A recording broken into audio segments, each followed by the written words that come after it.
Okay, mute. Yes, folks, it's Thursday. I'm Fred McMurray. It's 2 p.m. Pacific, which means this has to be, unless I've had an aneurysm.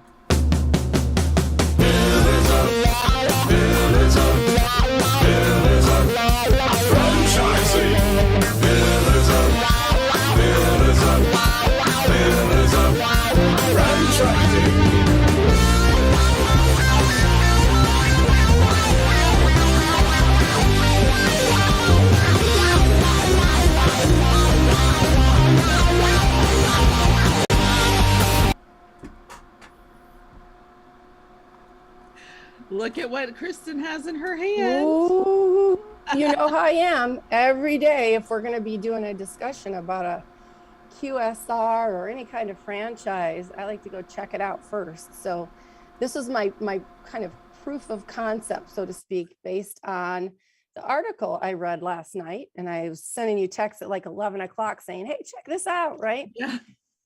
So what I found last night, and I, of course, some people would be reading Cosmopolitan at bedtime, and I read the nation's restaurant news. So that kind of tells you how exciting my life is. I read Jack in the Box taps into the Mick disappointment about broken ice cream machines during Shamrock Shake season.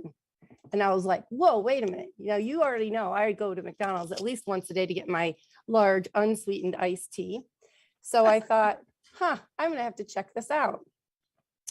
And so I went to 3 places today because I wanted to find like, what's the deal with these broken machines?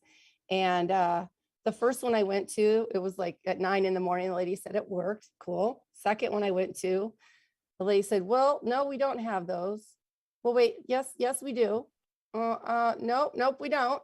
And then when I got to the checkout, as I ordered my McFlurry instead, she said, oh no, now it works. And I'm like, okay. But I'd already paid for my McFlurry. So then I went to the third McDonald's today, where you'll see I got my, where is it at? My McShamrock Shake. And I said to the kid, oh, great, the shake machine's working today. And he started laughing. He looked at me, he goes, you know, I kind of think that must be like this big joke out there or something, because everyone always wants to know if our machine is working.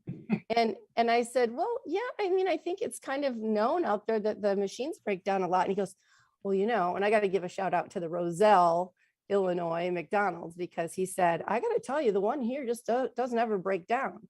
And so I was like, hey, great for that franchisee. They take care of their machines.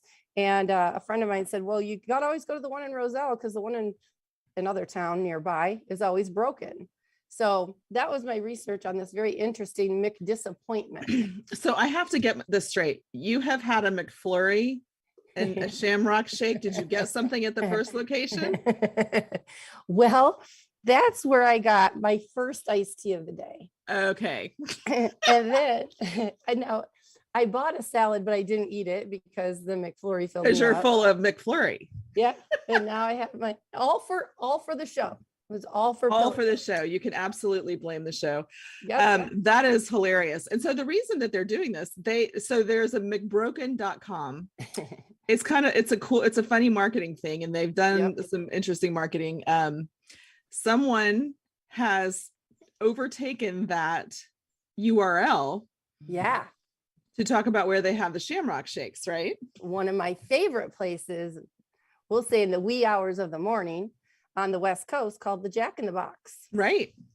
So they're hijacking the idea. And this is not the first time that's happened to McDonald's. I kind of enjoy marketing campaigns like this because I think it's like those church signs across the street where there's just escalating messages and then the whole town gets involved. Yeah. Except they're trying to steal McDonald's business. But in 2019, the Burger King did that, where they did location tracking. Do you remember this? Oh, yeah. Yeah. And they would track people going into a McDonald's and send them a coupon.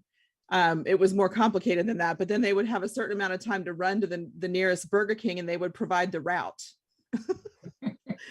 The electronic route. So people would flee the McDonald's. And I mean, I think things like this are interesting. They're creative marketing. They're using big names. They're generating a lot of buzz. Yeah. And it works. I mean, people did flee McDonald's, and I'm sure the people who are looking up McBroken are gonna go to Jack in the Box to get their Shamrock Shakes. Well, and again, a shout out to McDonald's because I love them for their iced teas and for a lot of different reasons too. But it's very interesting when you read this article, they've got a whole issue now with the person or the company that has developed the gadget that is supposed to fix these machines. And that company is suing McDonald's for $900 million. How ridiculous is that? In damages, saying that the fast food giant has interfered with franchise operators attempting to fix their ice cream machines. Now, wait a minute. I don't know where these original machines are made from, but why don't we just get machines that can handle the output to begin with, right? Yeah. And listen, I worked at a frozen yogurt shop when I was in high school, and I know those machines are a pain in the butt. I don't want to be on a ladder with my butt in the air and my face down in the middle of a frozen ice cream machine. No one wants that job. So, whatever it takes to get these machines fixed. I mean, I feel bad for McDonald's. The franchisees need help. They need to get these machines up and going.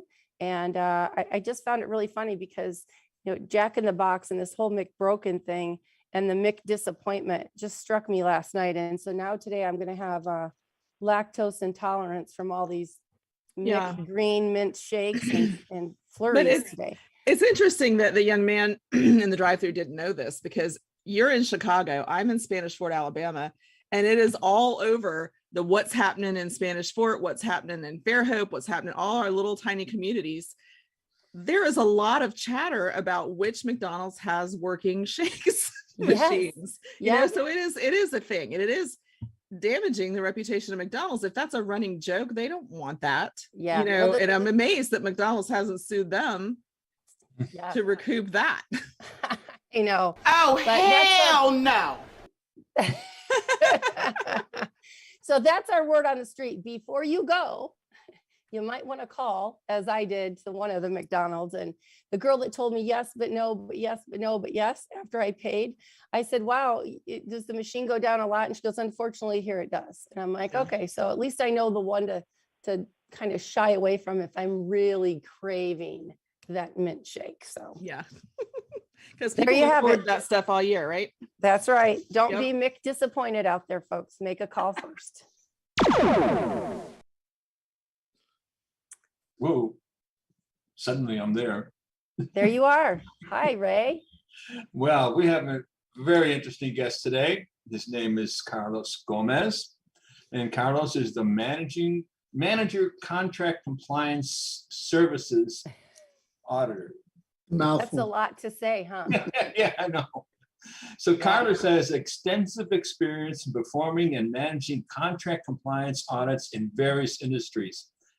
He has conducted engagements throughout the world, and his engagements have included intellectual property audits, royalty audits, profit participation distribution audits, merchandising revenue audits, software asset management audits, software end user license review, vendor audits, franchise compliance audits, which I guess that's where we fit in, construction audits, joint venture audits. His knowledge of licensing and franchising industry standards has aided clients in recovering lost revenue, royalties, and fees.